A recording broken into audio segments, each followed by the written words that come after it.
Chers auditeurs, ici Jérôme Blanchet-Gravel, rédacteur en chef de Libéromédia. C'est notre deuxième direct avec Alexis Brunet, qui est notre envoyé spécial en Israël. Alexis, pouvez-vous nous dire d'abord où vous vous trouvez actuellement? Alors là, Jérôme, bonjour, je me trouve au centre-ville de Kiryat Shmona. Kiryat Shmona, donc, c'est une ville de 20 000 habitants tout au nord-est d'Israël et qui se trouve à 3 kilomètres de la frontière libanaise. Donc, par ici, justement, de ce côté-là, vous avez le Liban qui se situe après les arbres à 5 kilomètres. Et de l'autre côté, vous avez, après les collines, la Syrie. Donc, je suis dans un quartier, je vais juste vous montrer un petit peu, je suis dans un quartier de classe moyenne, quartier, voilà, un immeuble, voilà, là où habitent normalement des classes moyennes. Mais ce qu'il faut savoir, c'est qu'il y a une semaine, la ville a été évacuée. Donc, il reste seulement quelques personnes. Là, il y a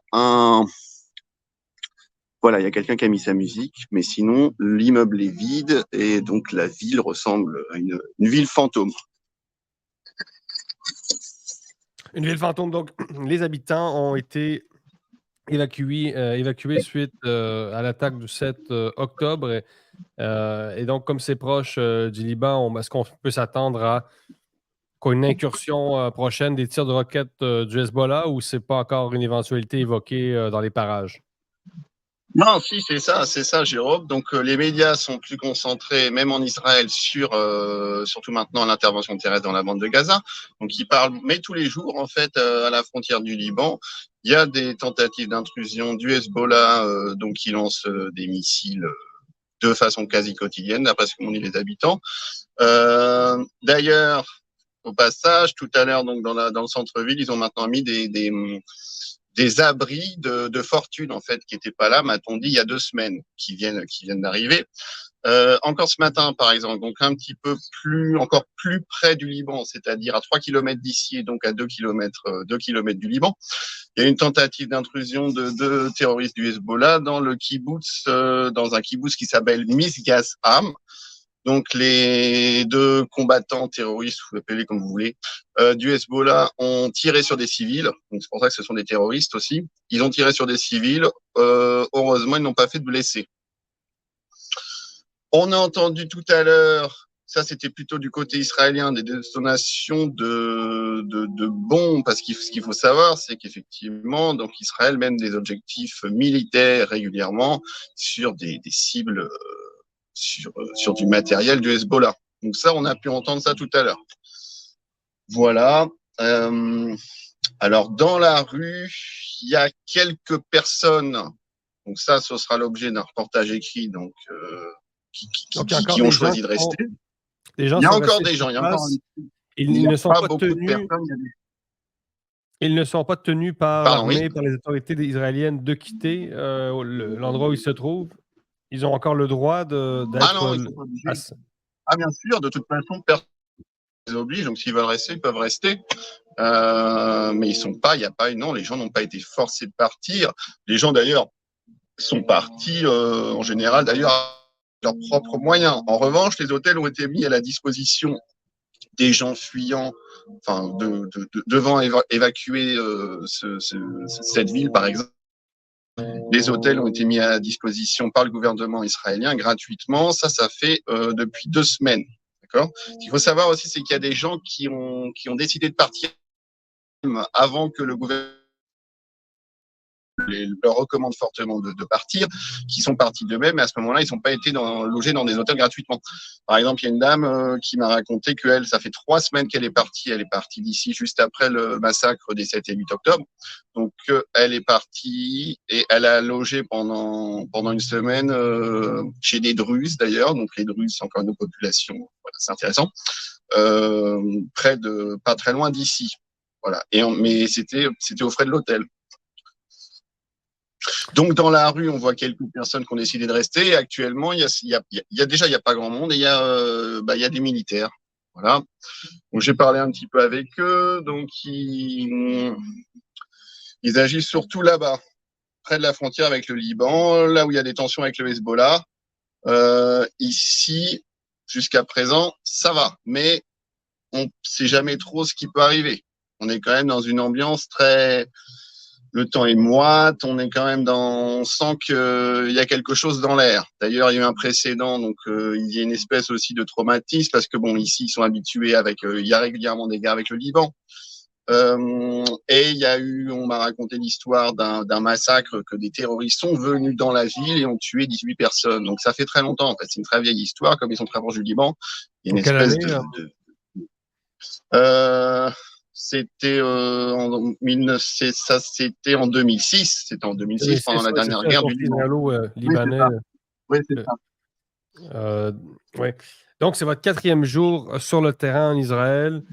Évidemment, Gaza, c'est une zone qui est excessivement difficile à accéder. Ce n'est pas nécessairement un lieu où vous aurez l'autorisation d'entrer. Non, Jérôme. Non, non. D'ailleurs, le service, l'armée israélienne a bien dit officiellement qu'elle ne garantirait pas. Ils ont fait un communiqué de presse hier. Ils ont dit qu'ils ne garantiraient pas l'intégrité physique des journalistes qui pourraient aller sur la bande de Gaza. OK. Donc, en même temps, il faut avoir des contacts, évidemment, directement à Gaza. Donc, c'est votre 4e jour en Israël. Vous êtes à 5 km de la frontière libanaise. En plus de ça, comment vous sentez la population israélienne depuis votre arrivée? Alors, c'est pas facile de généraliser. On peut pas, moi, je peux pas parler en leur nom. D'une façon générale, il y a quand même une certaine peur, qu'on le montre ou pas. Toujours pareil qu'il y a 3 jours, il y a un sentiment patriotique finalement assez fort, une unité. Et ça, je suis pas du tout. C'est pas de faire la propagande du gouvernement israélien que de dire ça justement. C'est que il y a des gens justement qui sont d'habitude très critiques vis-à-vis de la politique du gouvernement Netanyahou, mais actuellement, les Israéliens font bloc. Voilà, il y a pas. Ça, c'est sûr qu'il n'y a pas un Israélien qui n'a vraiment pas envie d'aider son pays. Donc ceux qui ne peuvent pas aller à l'armée, par exemple, parce qu'ils ont des problèmes de santé, parce qu'ils ont eu une blessure ou je sais pas quoi. Encore à l'instant, donc il y avait un jeune homme qui lui vient de Haïfa. Haïfa, c'est une ville qui est maintenant, disons, un petit peu plus au sud que de là où je suis, mais qui, disons, aussi dans le nord d'Israël. Mais moi, comme je suis complètement au nord, Haïfa, ça doit être un petit peu plus au sud, qui vient tous les jours pour donner à manger et puis des boissons, etc. aux militaires, à ceux qui vont partir sur le front. Donc voilà. Alors ensuite sur les alertes aux sirènes. Donc ce matin, les sirènes ont encore retenti à Tel Aviv. Moi, j'étais sur la route, donc je ne les ai pas entendues. Hier, elles ont retenti 2 fois. Voilà. Parce que vous avez là, chacun plusieurs fois, différemment. On peut pas. Pardon, oui. Vous avez dû plusieurs fois aller vous réfugier avec les gens présents depuis que vous êtes arrivé. Oui, Donc, hier et c'est avant-hier. plus fréquent. C'est ça, 3 fois avant-hier et hier 2 fois. Vous avez Voilà, hier 2 partagé fois. une vidéo d'ailleurs Oui, qui montre des une gens hier, oui, justement. Oui. Alors là, les gens, descendre vers un souterrain. Pardon? Vous avez partagé des vidéos Oui, j'en ai partagé 2. Oui. sur vos réseaux sociaux, ouais. Oui. Donc, on peut. Bon, les Israéliens sont habitués à ça quand même d'une façon générale. Il n'y a pas de mouvement. Oui, il n'y a pas de mouvement de panique d'ailleurs quand on va dans les abris. Ça, c'est aussi intéressant. C'est qu'il y a un certain flegme. ouais, ça ressemble. Alors, d'habitude, c'est pas quotidien à Tel Aviv, mais il y a une habitude parce que ça fait des années, ça fait très longtemps qu'ils vivent avec ça. Ouais, ça me faisait presque penser aux alertes sismiques à Mexico que vous avez connues où tout le monde descend dans la rue ou enfin, ça arrive très souvent. Donc, un peu le même flegme. Je ne sais pas si la comparaison est très bonne, mais vous voyez donc les Mexicains qui sont habitués de descendre régulièrement dans la rue en raison d'alertes sismiques. Donc, ça a l'air d'être à peu près la même chose, tellement les Israéliens sont habitués. Donc, vous avez publié 2 reportages écrits jusqu'à présent. Vous en préparez 1, 2, voire 3 autres. Vous restez encore quelques jours sur le terrain. L'offensive, évidemment, a débuté. Netanyahou parle, avertit, la guerre sera longue et difficile. Quand même. Jusqu'à décembre, c'est ce que disent des gens. Ça va durer au moins jusqu'à décembre. Okay. Ça, c'est encore les plus optimistes parce qu'il y en a qui va durer, ça va durer encore 4 mois. Ce matin, j'ai discuté avec un monsieur justement qui vient d'ici, qui a été évacué à Tel Aviv. Et il m'a dit en rigolant un petit peu déjà qu'il s'ennuyait et qu'il allait rester là-bas pendant 4 mois. Donc c'est une perspective qu'il n'aime pas parce que lui, il aimerait faire quelque chose. Mais ce que je veux dire, c'est effectivement ça. Donc les plus optimistes disent que ça va se terminer en décembre, ce qui est très long déjà ce qui est long, disons, pour le Proche-Orient, parce qu'évidemment, si on compare avec l'Ukraine, c'est pas long. 1 mois ou 2 mois de guerre. Mais pour le Proche-Orient, c'est long et ça peut durer aussi plus longtemps. J'ai envie de vous demander, bon, la guerre va durer jusqu'en décembre ou jusqu'en 2050, dans le sens où est-ce que les gens...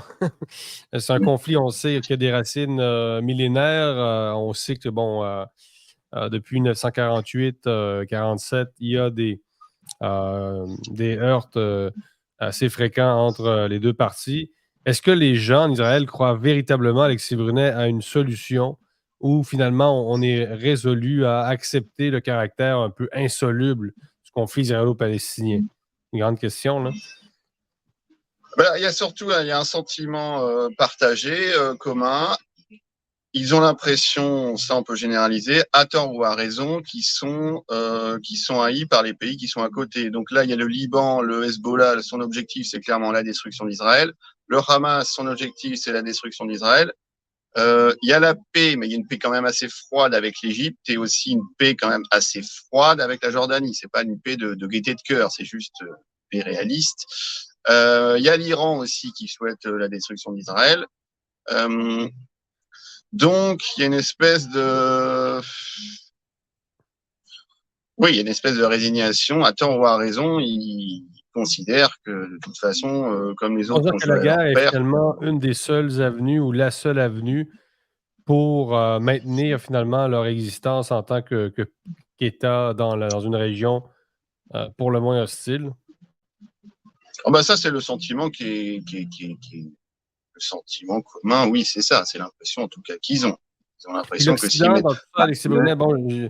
l'impression qu'ils sont toujours obligés d'être sur leur garde, parce que s'ils baissent un petit peu la garde, le pire peut leur arriver. Bon, évidemment, ce qui s'est passé le 7 octobre avec le massacre des 7 et 8 octobre et les failles de sécurité leur donne raison à ce point de vue. Oui, et finalement, cette fameuse faille de sécurité que plusieurs observateurs ne s'expliquent pas. On a eu notamment Donald Cuccialotta, politologue à Montréal, qui, lui, en revenait pas de cette fameuse brèche. Qu'est-ce que disent les Israéliens? Est-ce qu'ils pensent que c'est qu'on a laissé faire finalement? Bon, c'est quand même une hypothèse qui a été soulevée, là.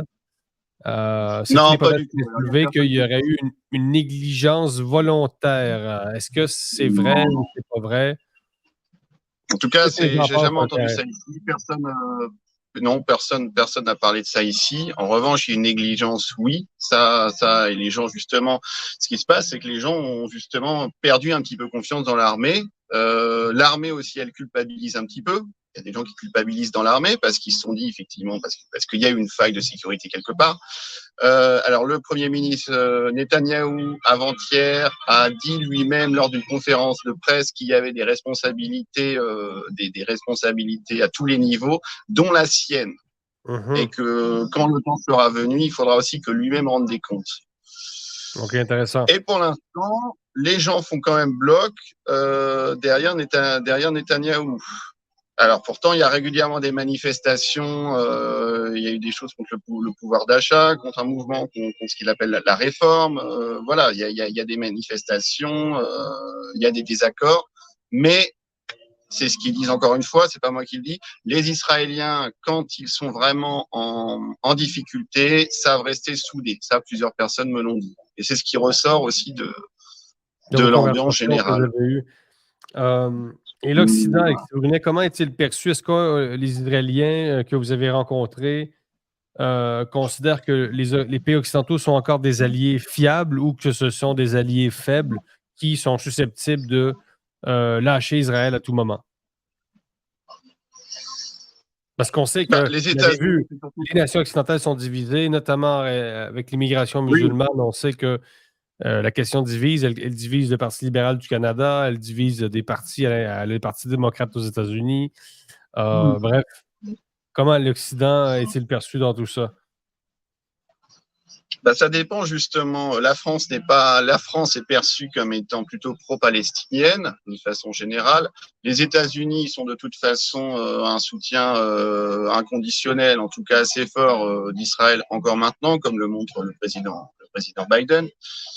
Donc, on peut pas parler justement là. Je pense pas qu'on puisse puisse parler d'un bloc occidental. En revanche, ce qui revient souvent, c'est oui, il va vous arriver la même chose en Europe, notamment en France. Donc ça, c'est quelque chose qui revient régulièrement dans les bouches. Et bon, là, je peux pas généraliser, mais il y a quand même plusieurs personnes qui m'ont dit qu'ils avaient l'impression qui ressort de les échanges que j'ai eus avec eux, c'est qu'ils ont l'impression qu'on ne sait pas vraiment ce que c'est que le Hamas, qu'on ne comprend pas, Donc, à quel point c'est dangereux. Voilà, ils ont l'impression beaucoup ont l'impression qu'on est encore un peu naïf par rapport à l'islamisme. Voilà. Il y a même quelqu'un qui m'a dit que c'était pire que le nazisme. Alors justement, juste un point là-dessus pour qu'on comprenne bien aussi le traumatisme qu'il y a eu le 7 octobre. Et c'est pas faire de la propagande pour le gouvernement israélien de dire ça. Ça a rappelé en fait des pogroms. Voilà, donc il y a aussi une espèce de traumatisme par rapport à ce qui s'est passé. C'est pire, mais ça ramène aux pogroms en Russie, tout ce qu'il y avait encore avant la Shoah. Voilà, donc il y a quand même presque une crise existentielle. Voilà, on pourrait dire qu'Israël est en train de traverser une crise existentielle, ce qui n'est pas commun. Alors, ils disent toujours, oui, on va gagner la guerre, on va gagner la guerre. Enfin, la majorité, c'est ça. Il y a une espèce de discours, Dieu est avec nous, des fois presque oui, des fois on parle de Dieu. Mais on sent quand même, alors là, c'est un peu mon analyse, je ne voudrais pas trop m'avancer, qu'il y a quand même, ils ont été secoués, forcément, et je pense qu'il y a presque une crise existentielle. intéressant. Merci beaucoup, Alexis Brunet, pour ces éclairages. On va aller vous lire et on va continuer à vous lire jusqu'à votre retour à Paris. Donc, vous avez publié 2 reportages déjà à Libre Média. Vous en publiez 1, 2, 3, voire 4 dans les prochains jours. On continue à vous suivre avec un grand intérêt. Donc, bon courage et merci beaucoup. À très Merci, bientôt. Jérôme. À très bientôt, Jérôme. Au revoir.